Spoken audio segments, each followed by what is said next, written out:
subject I chose to just kind of go off on today, or it chose me, I'm not really sure which.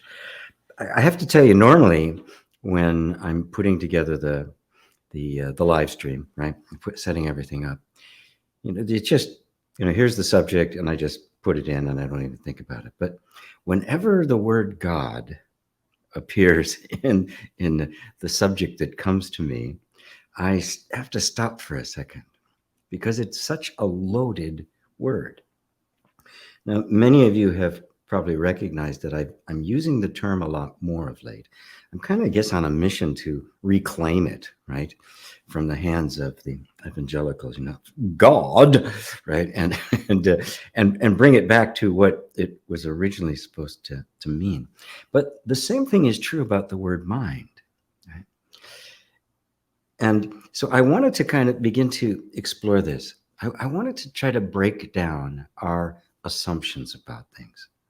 Because when we get an assumption, we get a concept that we take as the truth and hold on to it, it creates suffering.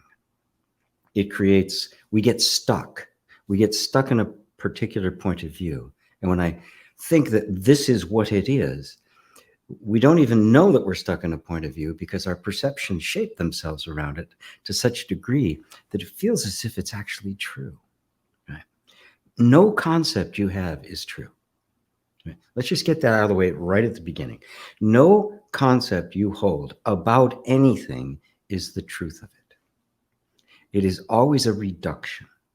It is always just an approximation. It is never the fact. Now, most of you who've been around me for a while know that usually when I use the word mind, I'm referring to the conceptual mind, the psychological mind. Right? The mind that is simply an abstraction, a word used to summarize and represent this ongoing flow of thoughts.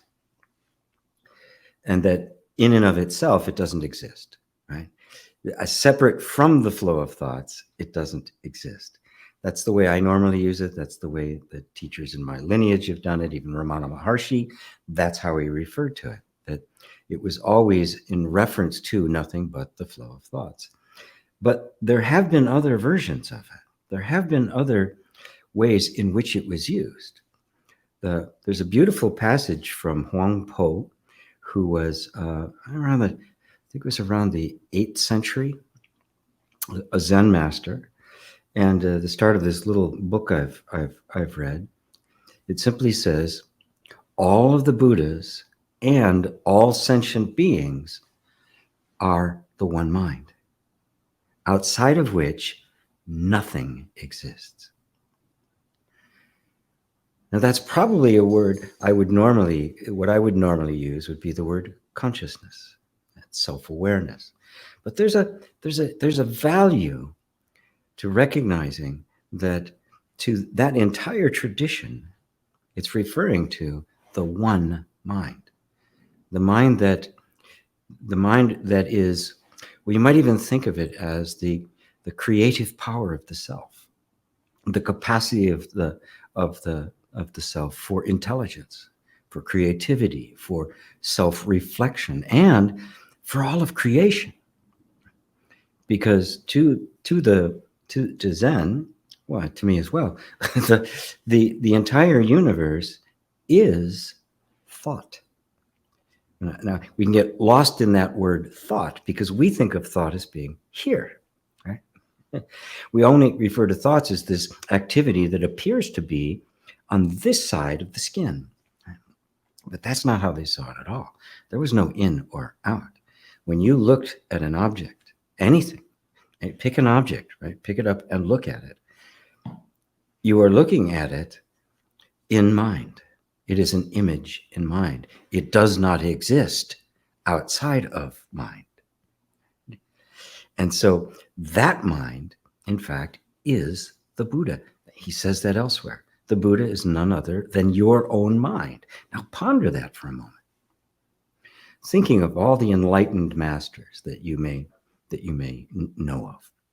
Pick any one, doesn't matter. Buddha, Christ, Shankara, Ramana, doesn't matter. which one you pick, where do they actually exist? We want to think of them as a personage who lived in a particular time and did particular things and had a deep understanding, or were an enlightened being. But according to Huang Po, all enlightened beings are nothing but your own mind. So you can see it's a completely different way of looking at it. And it's a useful one, because I found that the word consciousness can get a bit clinical. I mean, I had a comment on YouTube recently about somebody asking a question about consciousness. And the question was good. It was a legitimate question. But what I noticed, and I pointed out, is that he was examining consciousness as if it was this thing, this object over there that I'm looking at. I said, well, which is it? Is consciousness the thing looking at the thing you're looking at? Or what is looking? It has to be what is looking. So in that sense, we could use the term mind as the self. We could use it interchangeably. The pure mind, or again, in Buddhism, they would refer to the great perfect mirror mind. That capacity of the mind, of the self, to manifest itself as form. I'm going to move up a little bit because the camera keeps shaking. Now, the next part, one mind, one being, and one God. We divide being into beings. We think of individuals as individual beings, and I'll often refer to that, right? I will use that as a way of talking about things. Yeah. But I don't ever use the word souls. It's multiple souls, right? Because there's only one. I mean, you can use soul as another one thing, right, that appears to be many things. Like one mind appears to be many minds. One life appears to be many lives. But the essential oneness of it, the essential unity of it, is what we have to come to intuitively grasp in our hearts and in our bodies, that there's only one being. And it starts by recognizing that nothing exists outside of your mind. There isn't anything else out there. Everyone you know, everything you have or have experienced, are nothing but images within this one mind. We just think that this one mind is personal. So when I say this one mind is myself or yourself, you think I'm referring to a person. If you refer to a person, you get a solipsism, which is nuts, right? That's the ego, the sense of a separate self, trying to think of itself as being the only thing that exists. You can't do it. But yet the being that you are experiencing, and you can't deny your own existence, right, is one. The being you're experiencing and the being I'm experiencing, right? The you and the I are simply conventions of language. They don't exist. There's only this one. And traditionally, in religious terms, that has been named God. And once that word God got intertwined with culture and authority and organization and specialization and all the things that happened, it became the supreme other.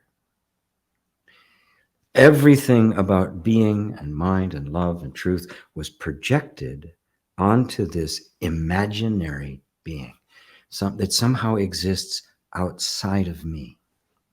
Where can God exist except within your own mind? So then what is the source of God? What is the source of truth? What is the source of being? What is the source of mind? It's you. You are that. Inconceivable, irreducible, indivisible. You cannot know it or fathom it. But you can look around and see it is all myself. It says in, I can't remember which Gita it's in. It says, all this is myself, for it is all poured forth from me. Everything is the conceptions of the one mind, not concepts as ideas, but the concept of the one mind is reality itself. All experience, the universe, is the mind of God.